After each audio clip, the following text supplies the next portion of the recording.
Hello everyone. आज हम बात करने वाले हैं सॉलिड स्टेट फिजिक्स के बारे में। सॉलिड स्टेट फिजिक्स के अंदर बेसिकली हम इम्पोर्टेंट जो एमसीक्यू क्वेश्चंस हैं हमारे, उनकी हम बात करेंगे। आज जो क्वेश्चंस हम डील करने वाले हैं वो क्वेश्चन हमारे रिलेटेड हैं local electric field at an atom के ऊपर। जिन्होंने भी लोकल इलेक्ट्रिक फील्ड का थ्योरी लेक्चर देखा है उनके लिए कोई भी प्रॉब्लम नहीं होने वाली है, क्योंकि वो सब के सब क्वेश्चंस आपने वहाँ पे डील कर लिए। इन केस अगर आपने थ्योरी लेक्चर नहीं देखा तो पहले थ्योरी लेक्चर देख लीजिए, क्योंकि उसके बाद आपको ये क्वेश्चन करने में बहुत ज़्यादा इजी होगा। उसका link description box and suggestion box दोनों जगह पे आपको मिल जाएगा। तो first go for the theory lecture and बात करते हैं हमारे क्वेश्चन नंबर 1 के बारे में। क्वेश्चन नंबर 1 है डायलैक्ट्रिक्स आर। यहाँ पे हमसे पूछा गया कि जो हमारे डायलैक्ट्रिक मटीरियल होते हैं वो क्या होते हैं। ऑब्वियसली ये तो अगर आपने 11th-12th में थोड़ा सा भी ध्यान दिया है तो ऑब्वियसली सबको पता होगा वो क्या होते हैं, इंसुलेटिंग मटीरियल। इसमें तो इवन हमारे लोकल इलेक्ट्रिक फील्ड का भी कोई लेना देना नहीं है। बहुत ही simple easy question. Next is question number 2। Question number 2 है local electric field at an atom is also known as आप लोकल इलेक्ट्रिक फील्ड की बात करते हो ई लोकल किसी भी एटम के ऊपर, उसको किसी और नाम से भी जाना जाता है। वो क्या है? ए पोलराइजिंग फील्ड, बी आपका local field, C both A and B and D none of the above. जो हमारी लोकल इलेक्ट्रिक फील्ड होती है उसको पोलराइजिंग फील्ड भी बोलते हैं। क्यों बोलते हैं? क्योंकि वो पोलराइजिंग चार्जेस की वजह से होती है, ठीक है। एंड उसको इन शॉर्ट लोकल फील्ड भी कहा जाता है। तो ए एंड बी तो हम चूज़ कर नहीं सकते, डी बचा नहीं। ऑप्शन जो राइट है हमारा वो क्या है? ऑप्शन सी, क्योंकि हमारे ए एंड बी दोनों ही ऑप्शन करेक्ट हैं, ठीक है। Answer will be option C. Next is question number 3। Question number 3 is the direction of local electric field at an atom is. जो आपकी लोकल इलेक्ट्रिक फील्ड है उसकी डायरेक्शन क्या होती है? कौन सी डायरेक्शन होती है? Option A same as of applied external field. जो आप एक्सटर्नल फील्ड अप्लाई कर रहे हो ये एक्सटर्नल उसके सेम होती है, यानी कि अगर आपकी एक्सटर्नल फील्ड इस डायरेक्शन में जा रही है तो आपकी लोकल फील्ड भी इसी डायरेक्शन में जा रही है। Option be different from the external field, या भी आपकी इस डायरेक्शन में जा रही थी तो मे बी आपकी लोकल किसी और ही डायरेक्शन में जा रही है जिसका एक्सटर्नल फील्ड की डायरेक्शन से कोई लेना देना नहीं है। मे बी उसके कुछ एंगल पे जा रही है, एंटी पैरेलल हो रही है, कैसे भी हो रही है। C parallel to the applied external field, भी उसके सेम ना हो के पैरेलल हो, या फिर D none of the above. Actually जो आपकी लोकल इलेक्ट्रिक फील्ड होती है वो प्योरली डिफरेंट होती है आपकी एक्सटर्नल फील्ड से। Answer is option B. क्यों डिफरेंट होती है ये सब हमने अच्छे से थ्योरी लेक्चर के अंदर पढ़ा था,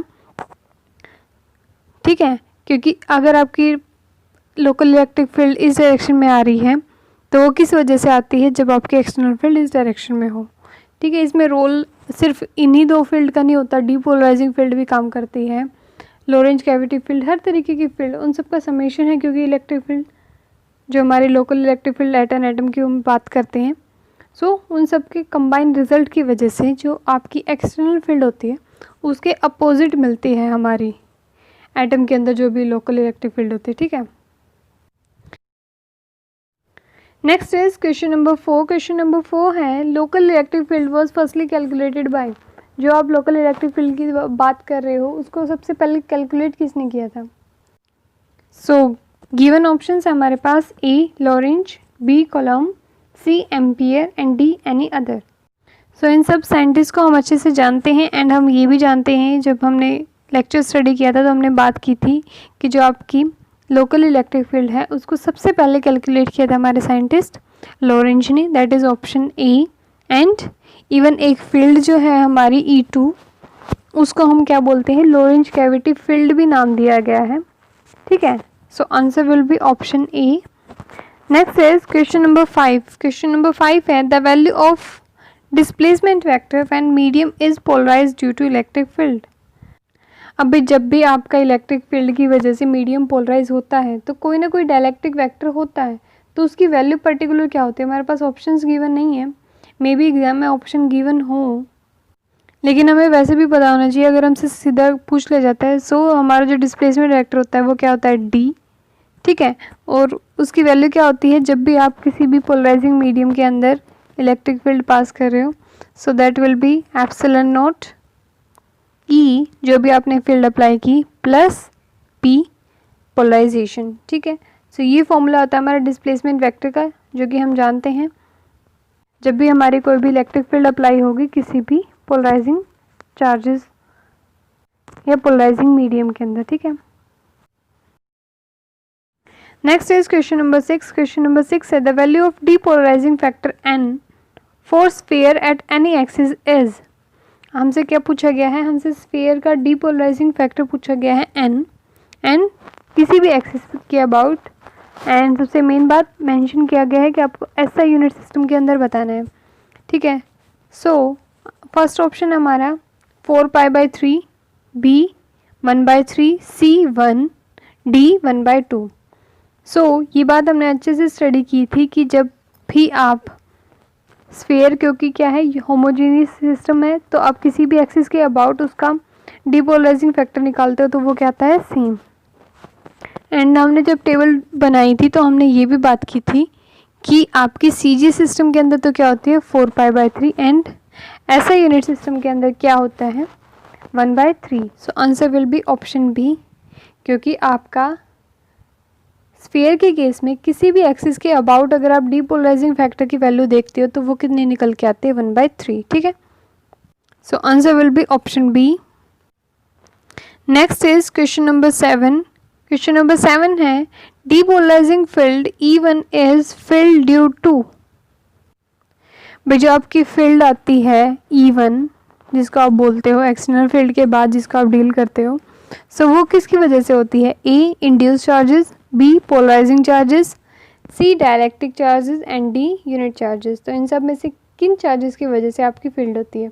एक्चुअली लोकल इलेक्ट्रिक फील्ड के अंदर सारा काम किसका होता है, पोलराइजेशन का। सो जो भी चार्जेस आपके पोलराइजिंग चार्जेस होंगे उनकी वजह से, क्योंकि यहाँ पे ना तो इंड्यूस हो रहे कोई भी चार्जेस, ठीक है। एंड रही बात डायलैक्ट्रिक की, तो डायलैक्ट्रिक के अंदर हम जानते हैं कितना इंसुलेटिंग होता है वो। यूनिट चार्जेस का कोई रोल नहीं है। लेफ्ट हमारे पास बचा ऑप्शन बी, जो कि हमारा सही ऑप्शन है, क्योंकि पोलराइजिंग चार्जेस की वजह से ही हमारी सारी की सारी फील्ड जनरेट होती है, ठीक है। सो हमारी जो ये डीपोलराइजिंग फील्ड है ये भी लोकल इलेक्ट्रिक फील्ड के अंदर, ये भी किसकी वजह से, पोलराइजिंग चार्जेस की वजह से। ओके, सो नेक्स्ट है क्वेश्चन नंबर 7। क्वेश्चन नंबर 7 है the depolarising field by polarising charges lie on. देखिए यहाँ पे इवन हमें आंसर भी मिल गया इवन इस क्वेश्चन के अंदर।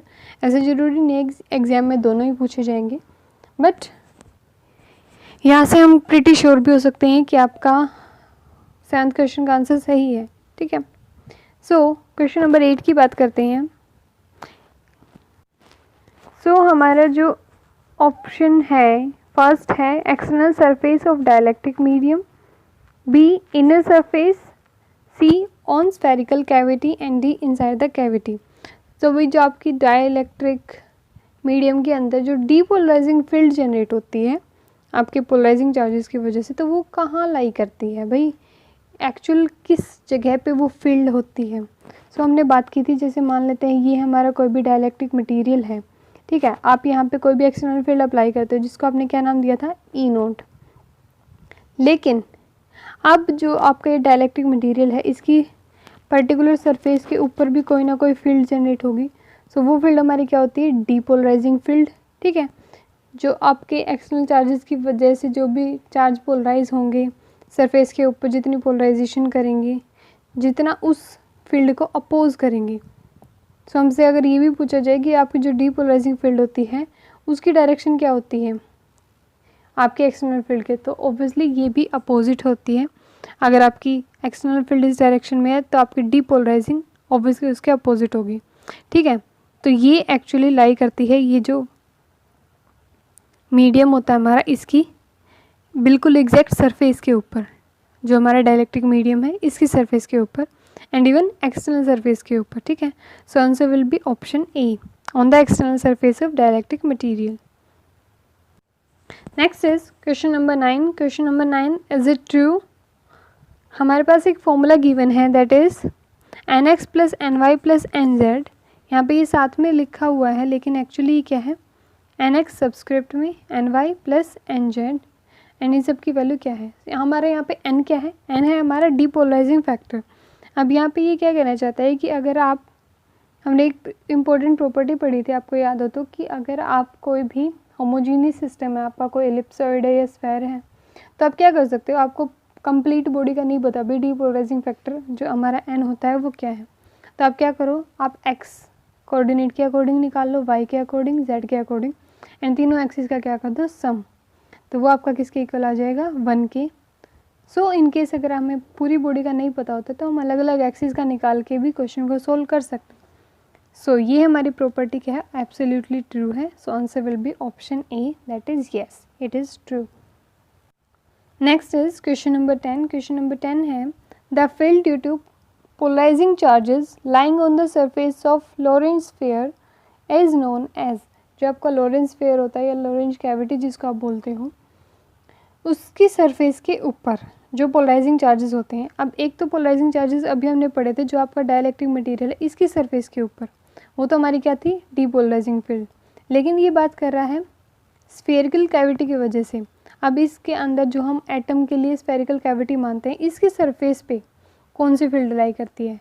सो ऑप्शन है ए, डीपोलराइजिंग फील्ड, नहीं वो तो डायरेक्ट कैंसिल हो जाएगी क्योंकि डीपोलराइजिंग कहाँ लाई करती है, डाइलेक्ट्रिक की एक्सटर्नल सरफेस पे। B, Lorentz cavity field, may be. C, local field.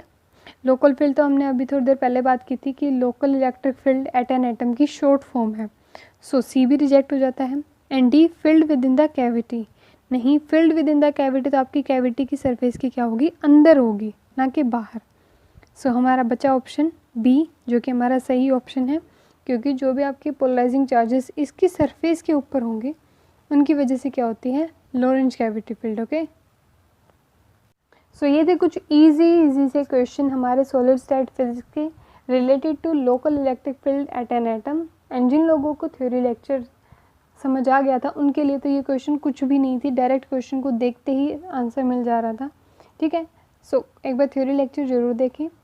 सो मिलते हैं नेक्स्ट वीडियो के अंदर कुछ और क्वेश्चंस के साथ। ये हमने डील किए सिंपल क्वेश्चन, इसके बाद हम डील करेंगे थोड़े हाई लेवल क्वेश्चन। सो मिलते हैं नेक्स्ट वीडियो के अंदर, तब तक के लिए bye bye, take care, thank you very much.